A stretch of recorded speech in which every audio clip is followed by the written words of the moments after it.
So thank you both again for being with us. I am really thrilled to get to pick both of your brains, and in particular with a focus on your newest films, which I think are a terrific lens into your overall projects as filmmakers, your interests, your preoccupations.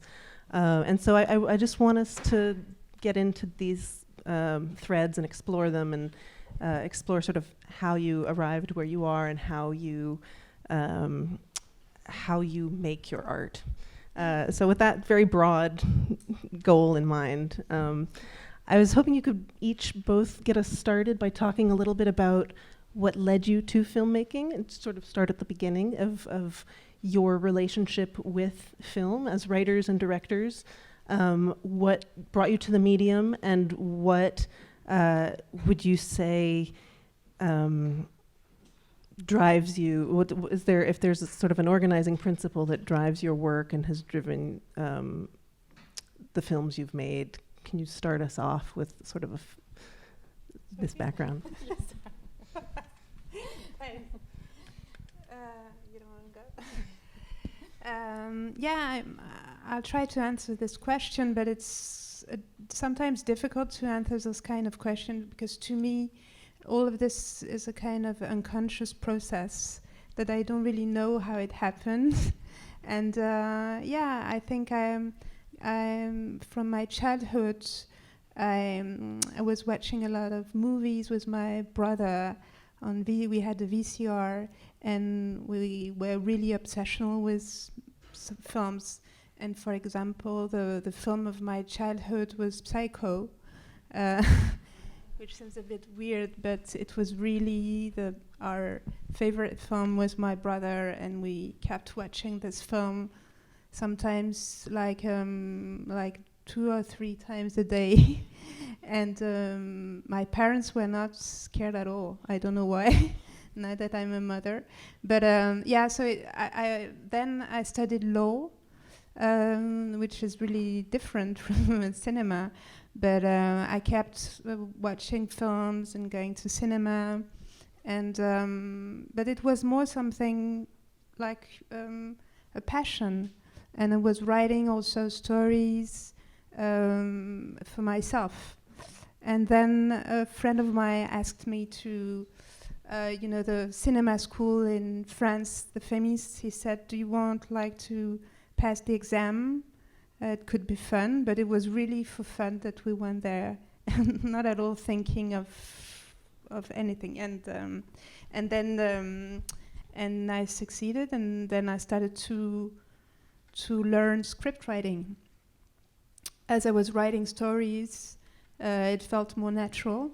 And then I came up with the idea of Augustine, which was my first feature, but it was at first just something I was writing at school, and I tried to find a director, but no one would direct it. And I couldn't find anyone because all directors were too afraid by the subject. So I decided to direct it myself. Very long answer. For me, it was a bit the opposite. I had my mom was like a French literature professor, and they're very strict about what we could watch. We're not allowed to watch Disney or cartoons. For my mom, it was never intellectual enough, so we could sit and watch Bergman, or it was all like very curated. And so I remember seeing movies that I think we probably shouldn't have been watching that young. They were a little bit complicated, but they're working on your unconscious. And I think the cinema I love the most is the cinema that comes from a place of the subconscious. So of course Bergman is the master of that. And one movie that really struck me that is completely different, but when we're living in Brazil, we lived in many countries with my parents, and we're living in Brazil, and they took me to the Purple Rose of Cairo when I was like 12. And I thought, wow, if movies can do that you can go behind the screen, there is a whole fantasy that I was very attracted to. So yeah, I think it's this magic of like when you're exposed to good movies, when you're young, and you just want to live in that world and stay in that fantasy. So I went to Columbia University, and initially it was to make more documentaries, but then as I was taking more and more classes in the fiction department, and I had those incredible professors, James Chamus and Amit Dabashi, who was an incredible Iranian professor who was showing us all the films from the Middle East from the 70s. And so like being immersed in all this culture, I felt, I'm going to try. And I tried the first one with Paul Giamatti. I was lucky he said yes, and that was it. I want to go back and look over each of your filmographies, just sort of with a bird's eye view.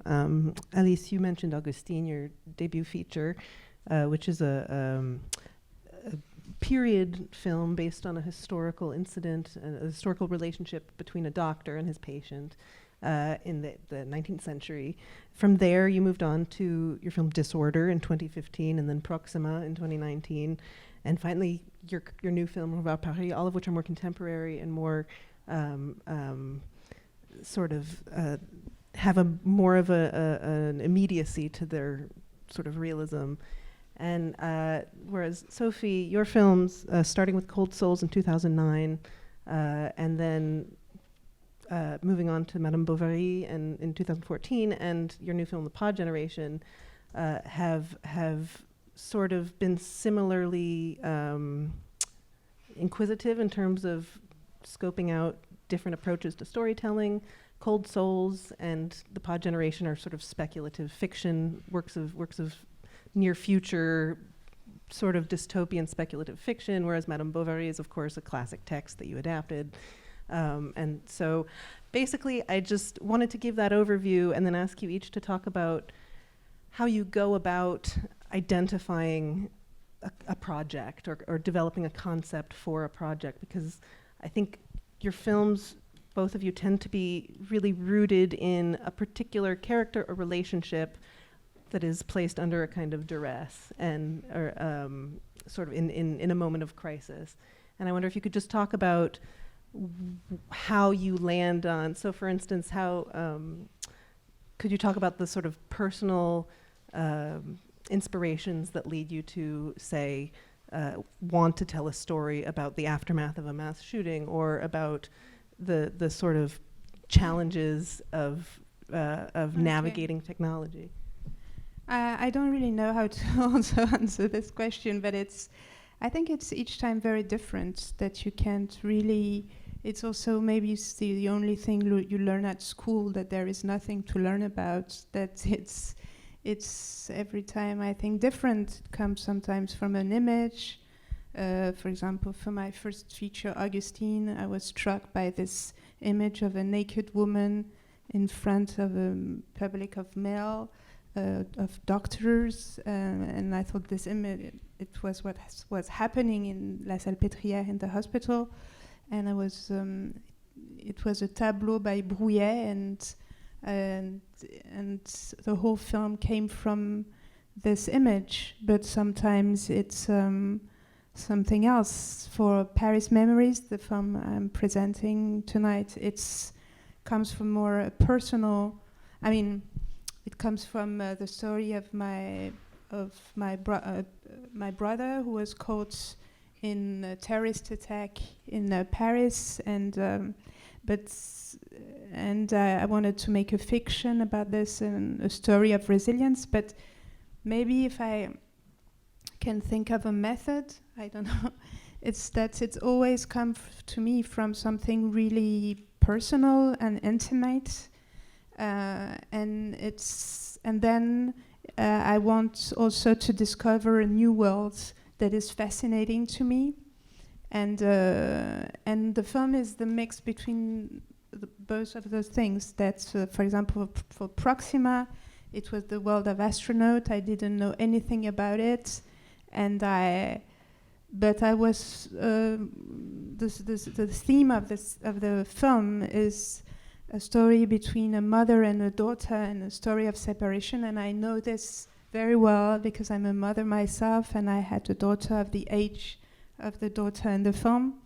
So it was, yes, the mix between those two things. And in Paris Memories, it's also the same thing, as it is my own story with my brother, and I mean my own memories of that particular night, the night of the attack, and also all the people I met the months after, and all the victims and post-traumatized, and all the discussions I had with psychiatrists. And so it's always the yes, I think those two elements are in both, are part of my creative process, I think. Yeah, for me, it's usually it's a dream. I write my dreams every day almost, and so the first film I had just seen Sleeper, and the Woody Allen movie Sleeper, and I was reading Jung, A Man in Search of a Soul, and some weird connection happened there, and I dreamt that I was in an office with a little box that contained my soul, and Woody Allen was just there with his box, and when the doctor was looking inside the box, they discovered that his soul was a little chickpea. And so he was very offended, and he said it's not. And in the dream I thought, oh my God, he did like 40 movies and he has a chickpea as a soul, like what is mine gonna look like? And I opened the box and the dream ended. So I never saw the shape of my soul. But then when I woke up, I thought, okay, I'm gonna write a short film. And as I was writing, I was like, oh, maybe I can develop this into a feature. And so it all, for me, it often starts with a dream. Because it's the subconscious is trying to tell you something. And this one, The Pod Generation, is about the artificial womb, and it's also a lot of dreams I had during my pregnancy, where I think you're very ambivalent with motherhood when it's the first time you're experiencing that. So I had very vivid and very strange dreams. But I've talked to a lot of friends who were pregnant, and they also had extremely disturbing dreams during their pregnancy. So it must be like the hormone makeup or something. But yeah, I think, and Madame Bovary, I think there is a link also because it's about, or it's the early birth of capitalism and the criticism of our relationship to consumerism, which is a theme that is in the other two movies. So I think there is something about the commodification of everything that kind of attracts me, I think, and our relationship to either early capitalism or capitalism today, where technology is, becoming our new obsession and making us into commodities. I'm curious if you could each speak in more detail about your process or approach as writers and writers who direct the screenplays that you write. When you're writing a screenplay, at least you've co-written some screenplays also that you were not directing. But you've also co-written the screenplays that you did go on to make into films. Do you find that process is that the process of contributing to the writing of a film changes when you know that you're going to be the one behind the camera ultimately? Yeah. Yes, I co-wrote Mustang, the Turkish movie, and definitely I think it's sometimes, it's a very different experience for sure. First of all, when I wanted to be a scriptwriter, I thought I would just write a story and sell it to a director, while in France, because it's more like author oriented, it's more like a relationship with between a scriptwriter and a director, and to me, I can only write with some people I really get on very well with, or I share something. It just yes, it's different. It's another play. I don't know. It's a part of the brain, maybe, to me, and for my own scripts. Yeah, it's more like it gets more obsessional, I think, and it's. I don't know. It's difficult to, but it's more like yes, your own garden, but. What I found fun is that it's at the end, at the very end, then you. I think all the films I've written, of course, it's in different, it's different, but it's always like stories of liberation, and I think I also stories I write for others are also stories of liberation. I don't know really why, but it always ends like this. Yes, it's interesting because I read recently that most filmmakers are obsessed with one theme and they go around it, not fully conscious, but like I've seen in your films the themes, like you could see them emerging in different. So it's probably the obsession, like you're looking after something that is disturbing you, and you're not sure why. Do you? This is for both of you. Do you find the process of writing in such a personal mode, whether that's drawing on dreams as inspiration or drawing, as you say, on sort of a very personal drive to explore a particular idea or sort of theme? Do you find that... I lost my train of thought. So sorry. But do you find that the writing process is therapeutic in some way, or that it sort of involves a working through of your own relationship to motherhood or to technology or to sort of macro forces in the world that are driving the conflict that your character is working through? It's, as I told you, very difficult to talk in a general way, because it's each time it's like a love story, or to me it's like being pregnant, if you want to. And I mean, it's a different story with new rules, and so it's never the same. Or like a love story, and always. When I'm asked, do you like your films? I'm like, it's like asking, do you like your children? That you don't ask yourself if you like them. It's like it's something really visceral but yes, if you ask me like something about one film in particular, it's easier for me, I think, to answer than.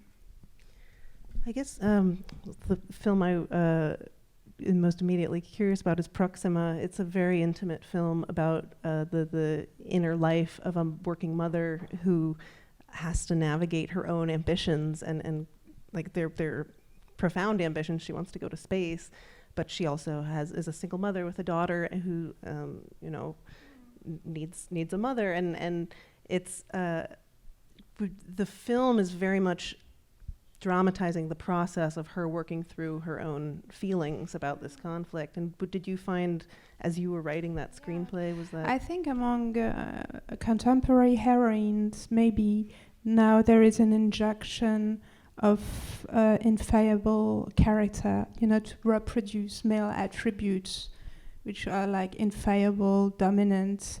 And I think my characters have both strengths and weaknesses, and I think it's what makes character complex. As male character, also, it's to have. I like also to film fragility behind in male character as well, and it's really what I wanted to show in Proxima, to have. It was with Eva Green, this female astronaut, like an Amazon, very strong, and at the same time, it was to show. Some people said to me, astronauts, they are like Greek gods, they have like a very, they are very not like everybody, not like you. They are they are very, very strong, and at the same time they have like tiny little some things are really difficult for them, and that what they make human, and and it's fun for me also when I think that there is probably that we are missing some kind of complexity in the representation of female character, and and definitely I think I'm very interested in the dysfunctional bodies and female dysfunctional bodies, and it's really what I wanted to show in Proxima. also we see her having her period, and how it is harder for also female to, because they constantly, it's what you see in the film, she has to adapt her to a world that have been thought by men for men, and so yes, we see it's harder for her. And would you say, I know, Sophie, in interviews about the pod generation, you've spoken about how when your first film, Cold Souls, was coming out, you were a new parent yourself, and that experience, certainly I can see it in the pod generation that is really very focused on, again, a working mother, ultimately, or a working would-be mother who is exploring how she and her husband can go about starting a family, and they have differing ideas about how best to approach that. And was that this? You know, you made this film years after you were going through that experience yourself. Do you feel that the way you told the story was would you say you would have told a different story had you been telling it in the moment, right after it happened? Do you think that the intervening time affected your approach? Yeah, you change, you grow, and but I feel making films is very much like the process of giving birth, and I think maybe there is a reason why the arts were so male-dominated, because it is a form of giving birth. But so it's interesting now that so many women have access to also making movies, that you feel there's a gestation period. There is when you're in the editing room, I feel like you have a teenager where you don't know how to handle him, and he's a zitty teenager, and then when he's in the world, he's going to be criticized, he's going to fall, he's going to have his own life, and there's a sort of postpartum. You have to say goodbye to that chapter, and it is like a child. Like it's what Alice was saying, it's hard to be objective about your own movies because they're like children to you. So I think it's very linked, the fact of having babies, making movies. It's from nothing there is something. So there is a creation process, and subconsciously I think it's extremely linked to the desire of giving birth. And so I find it fascinating now that there's so many more female directors, because they do approach storytelling in a different way. I feel female characters are more allowed to be ambivalent, which I think is something that is closer to the female experience, that you feel as a mother, for instance, you're never the perfect mother. But then, there's this theory of Winnicott about the good enough mother, and it's fine, like the characters are good enough, like they're ambivalent, they're vulnerable, they don't have to know exactly what they want, which is a very, I feel, male-oriented way of making movies, that characters always have to have one desire and know exactly where they're going. Well, I don't think it's what the life experience is, So maybe it's infusing a different approach psychologically to female characters if it's seen from the gaze of a woman. But I also think some male directors wrote the most amazing female characters, like, again, Bergman and Liv Ullmann. She was the muse, and he did write a very complex female character. So it's more the artist, I think, that has the anima and the animus like in a balance, and that you also explore the alterity. I think it's interesting for women to write male characters because you're exploring something else, and that's what art should be. We should be able to put ourselves in the shoes of someone else and not just write about ourselves.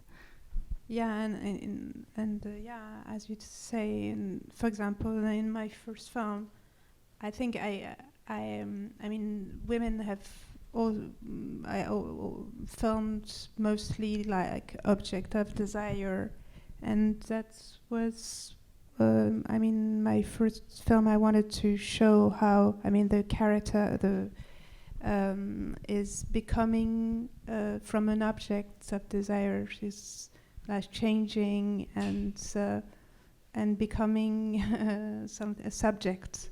I think this mutation, transformation of the character, female character, is something we are missing. Looking at Revoir Paris, I wonder if you could speak a bit about working the process of casting and working with your leads, but in particular Virginie Efira, because her performance is incredibly it's intense. It's very emotionally intense and very intimate and very complicated. And I'm curious what your collaboration with her was like and how you identified the actress that you wanted to play this very complicated, sort of psychologically fraught woman. Yeah, it was a tough part, as she was supposed to be a kind of a naked soul. It's a character, she's in limbo, she's not really human. I mean, her body has survived, but she's not, she's post-traumatized, so she doesn't have any sensations anymore, and it's something really difficult to perform. And also what was really difficult for her was my own personal involvement in the subject. As I said, that's above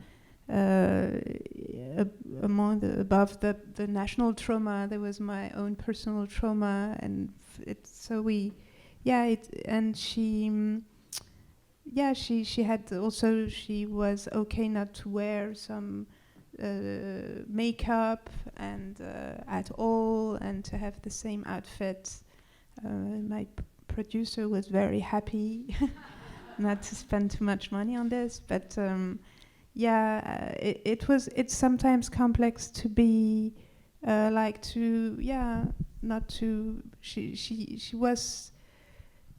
she had to be a naked soul, I couldn't say better, and so it was a tough part, definitely. And Sophie, in the Pod Generation, the story is centered on Emilia Clarke, the mother-to-be, but it's also very much about the dynamic between her and her husband, Chiwetel Ejiofor. And I wonder if you cast them at the same time. How did you approach sort of constructing their relationship with each of those actors? No, we casted Emilia first, and then it was really hard to find an actor who had the sense of humor to play that part, because the gender kind of invert, and he becomes the one who falls in love with this pod where the baby is. And so Chiwetel is fantastic because he can do Shakespeare, and then he can do comedy, like he has a range, and he's an actor who I was surprised, is very malleable and ready to have fun and play with the material. But it was hard to convince a male actor to go that far and goof around with a plastic egg where there's a baby inside. So yeah, I was lucky that he said yes. In general, you've each worked with certain collaborators repeatedly over the course of your filmographies, and I'm curious about those creative relationships. Sophie, with your artistic and personal partner, Andrzej Parek, and Alice Winocour, you've worked with the same DP on several films, Georges Le Chaptois. You've worked with the same producers, Isabelle Madeleine and Émilie Tinet, on multiple films. The same editor, Julien Nacheret. And I'm just curious if you could speak a little bit about what those continuities you think, the continuity of those relationships, how that contributes to your work. Well, for me, my husband is the DP of all my films, so we fight more about who is uploading the washing machine at home than when we're on set. On set, we don't fight because we have a creative endeavor and it's canalizing all the energy in one direction. But at home, it's more complicated. But no, I love working with him because, first of all, his career is much more developed than mine, and he's done from Succession to, Blue Valentine. So his range of cinematography is really impressive, and it's beautiful to work with the person you love also, because it's another form of giving birth, and they're also all children, those movies. Yeah, and to me, I mean, my DP is not my husband, but still, I mean, it's a kind of family, definitely. I wonder if you could speak a bit about sort of we've spoken about your inspiration and how you come to a project, but I want to pivot slightly from that and ask about how you develop these very sort of rigorously researched stories. In particular, psychologically, Alice, your films feel very carefully constructed in a way that feels informed by whether it's, child psychology or psychology of separation or of trauma. What has have you been systematic about that kind of research into psychology, or is it more?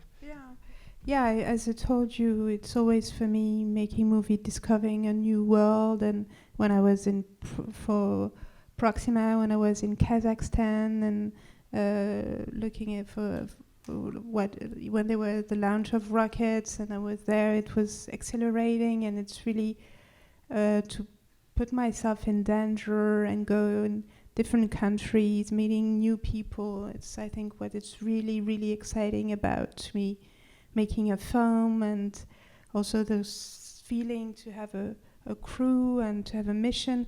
When I was working with this in this space, with all of those trainers and astronauts, and I felt, yes, we are very close from that world in the cinema, because it's the idea to have not to be really in the real world, but to have mission and to work collectively, and yes, those research is something really important for me. From my first feature, I did a lot of researches on Charcot hysterics, and it was kind of Pandora box. The more I read about it, the more I got, because I'm really obsessional on any subject. And maybe it's that when I write, for me, it's like everything has to be linked to the subject, that I read only about this, I meet only people about this, and I talk to, I don't know, like people, and then my family, everyone, and so it's, and sometimes I met a lot of psychiatrists, because I've been working a lot on PTSD and post-trauma, and this comes from my DNA, my own personal experience. I think I don't really know, again, it's unconscious, but as in Paris Memories, someone is explaining this concept of diamond in the trauma, which is all the positive things behind traumatic experiences, like love stories, friendship, of whatever. And I could say my family was kind of a diamond in the trauma, as my grandfather and grandmother met during Second World War II, and where because of as my grandfather was in Auschwitz, and my grandmother met him because she was looking for her father, who had died in a concentration camp. But they met because of this trauma, and this original trauma to me. As I was I was 19 when my grandfather died, and my grandmother really also raised me, and I felt really close from both of them. And so this story is, yes, as I say, is part of my DNA, and it's, I don't know, because I don't think you should really think about, analyze your own work, but definitely it's something, maybe a reason why I'm so interested in trauma or post-traumatic experience, as it is really in my blood. I'm curious if, in working with your actors, if you were explicit in discussing with them whether it's the substance of your research or of your family history or your own, what you brought to the screenplay, or did it inform the writing and then sort of just implicitly be handed to the actors in the form of the screenplay? For example, with Virginie, I asked her not to, of course I met with her psychiatrist I had worked with, just for her to explain her what was the symptoms of PTSD, but I really liked not to charge too much the actors and to do this work for them. So no, I think it's more part of my of my work. And Sophie, I'm curious if you, what your sort of approach in creating a work of speculative fiction, is there a research element to that? Well, that's the irony. People were making fun of me because I was like, I'm researching the future. I have to talk to people about the future. But actually, as I was writing, because the pandemic happened and then we lost the actors were going to work, so it got a little bit delayed. But as I was writing, a lot of the technology that's in the film came to life. So recently, ChatGPT, which is in the film, it's like a big eye that is a psychotherapist and is telling the characters what to do with their life. And today I saw in the New Yorker there is an article about how we're going to treat mental illness with artificial intelligence, and they're referring to the same concept of artificial therapy. So that's the thing. When you start talking, I was talking a lot with people from the Silicon Valley, from people researching in artificial intelligence, a lot of people who had quit Google because they felt artificial intelligence was going the wrong way, and that the greed was going to make it into something that instead of serving humanity was just going to become one more aspect of consumerism. And so by talking to people, you start to see a little bit of the future, and yes, all these things are existing almost. So now I feel like it's not a science fiction movie, it's a documentary almost.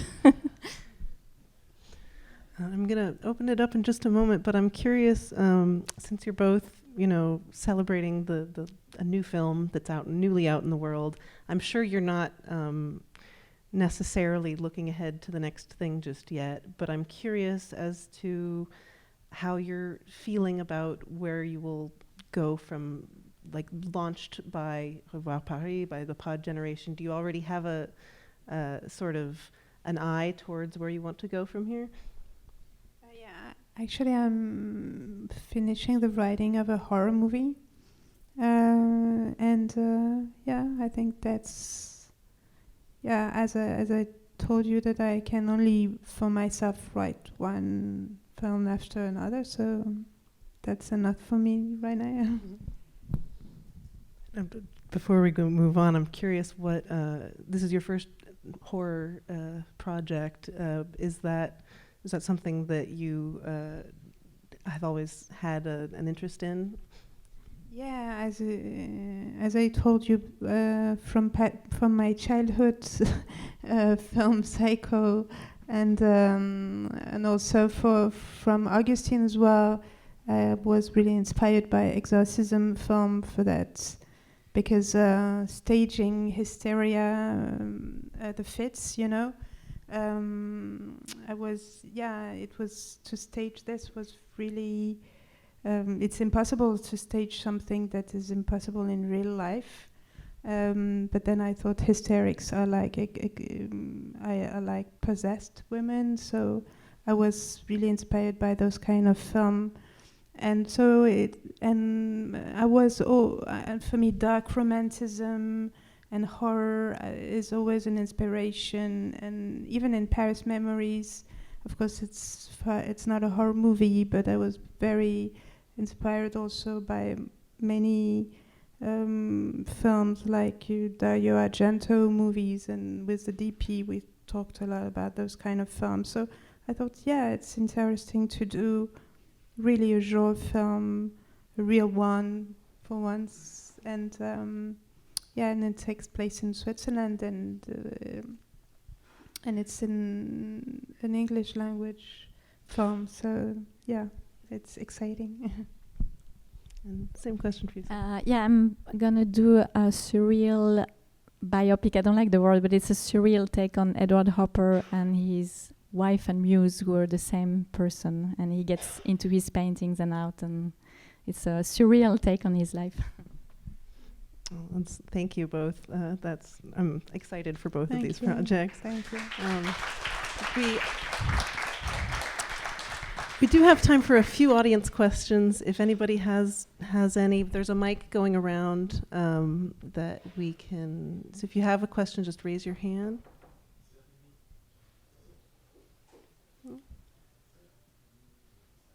Okay. Well, then I think we can wrap it there. I thank you both again so very Thank much, you. and Thank you so much. all. And please do stick around for opening night of Rendezvous with French Cinema.